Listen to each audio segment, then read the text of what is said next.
नमस्कार, आदाब। मैं हूं आपके साथ दिव्यांशु सिंह। दीन दुनिया के आज के इस एपिसोड में आपका बहुत स्वागत है। इस एपिसोड को आप तक पहुंचाने में हमारी मदद की है KR मंगलम यूनिवर्सिटी ने।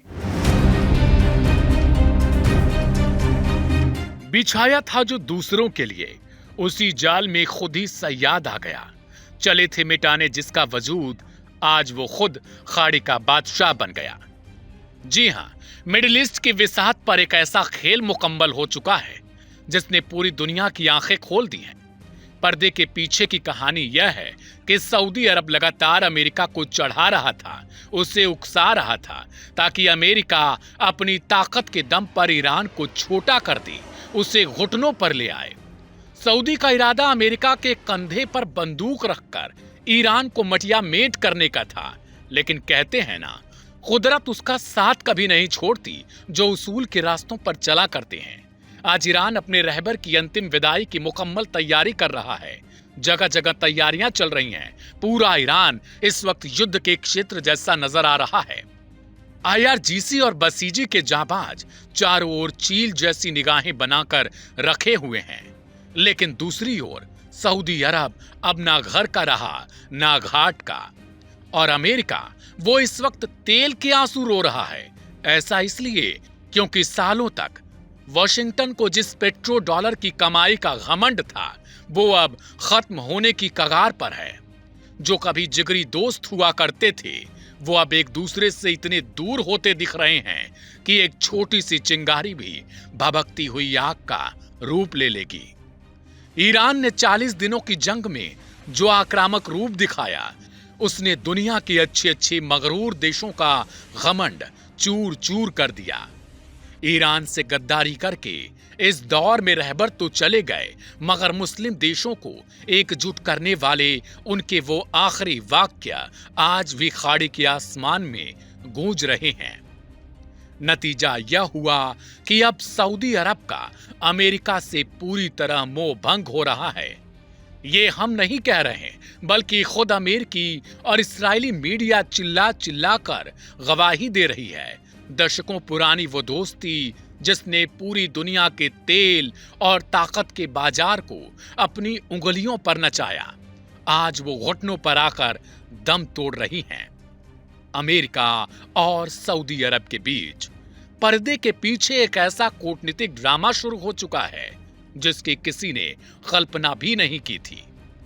अमेरिकी रक्षा मंत्रालय के गलियारों से खबर आई है कि वाशिंगटन अब सऊदी अरब के प्रिंस सुल्तान एयरबेस से अपने तकरीबन 2300 जाबाज सैनिकों और अपने सबसे अचूक हथियार पैट्रियट मिसाइल डिफेंस सिस्टम को हटाने की मुकम्मल तैयारी कर रहा है। अमेरिका अपना बोरिया बिस्तर समेट रहा है और सऊदी अरब खौफ के काले साए में है। लेकिन इस पूरे खेल की सबसे बड़ी हकीकत जानते हैं क्या है? इस महायुद्ध की विसाहत पर कोई और नहीं, बल्कि ईरान इस वक्त शतरंज का असली बादशाह बनकर उभरा है। इस पूरे मंजरनामे को समझने के लिए हमें वो दिन याद करना होगा जब अमेरिकी सदर डोनाल्ड ट्रंप ने होर्मुज को ईरान के साए से आजाद कराने के लिए ऑपरेशन फ्रीडम का ऐलान किया था। ट्रंप ने तब बड़े घमंड में आकर हजारों साल पुरानी ईरानी सभ्यता को खत्म करने की चुनौती दी थी, लेकिन वो शायद भूल गए कि वे उस सभ्यता को मिटाने की सोच रहे थे जिसका इतिहास ही जनहित में अपनी कुर्बानी देने का रहा हो। वो इतिहास जो गर्दन कटवा सकता है मगर जालिम के आगे कभी घुटने नहीं टेकता।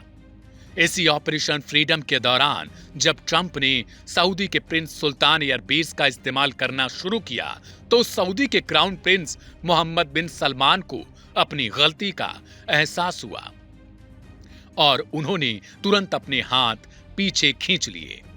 जानकार बताते हैं, प्रिंस सलमान के इस एक कदम से ट्रंप का पूरा वॉर प्लान ही चौपट हो गया। मजबूरन ट्रंप को पाकिस्तान को घसीटना पड़ा, बीच में लाना पड़ा और एक नया नाटक रचना पड़ा।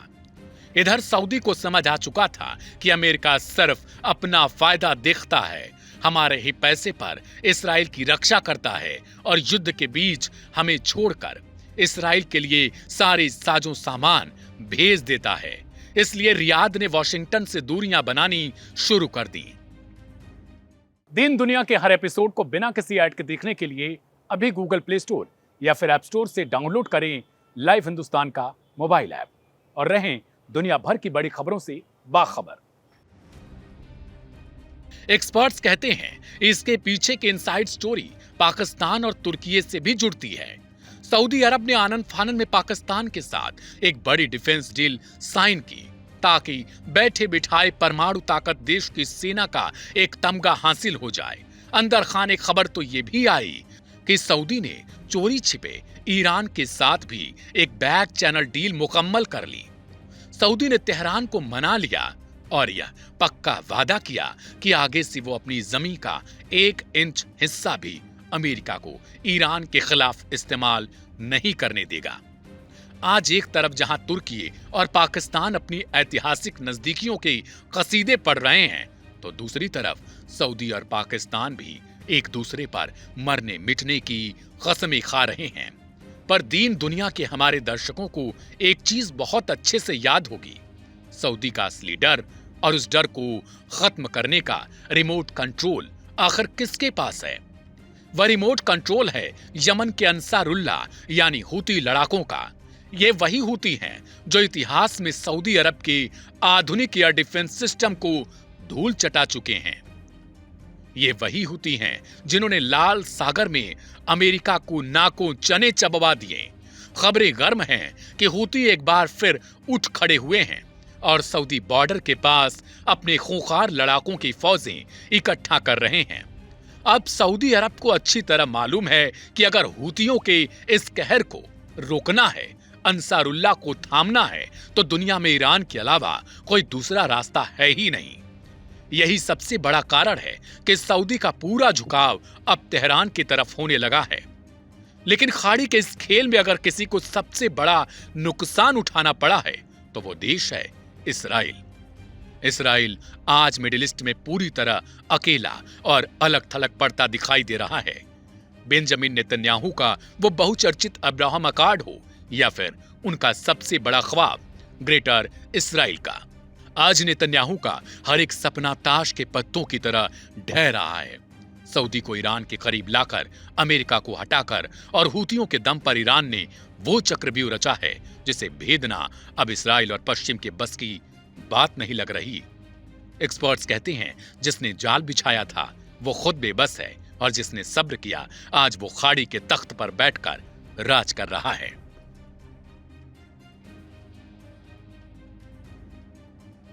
तो आज के इस एपिसोड को लेकर आपकी क्या राय है, हमें कमेंट बॉक्स में जरूर लिखें।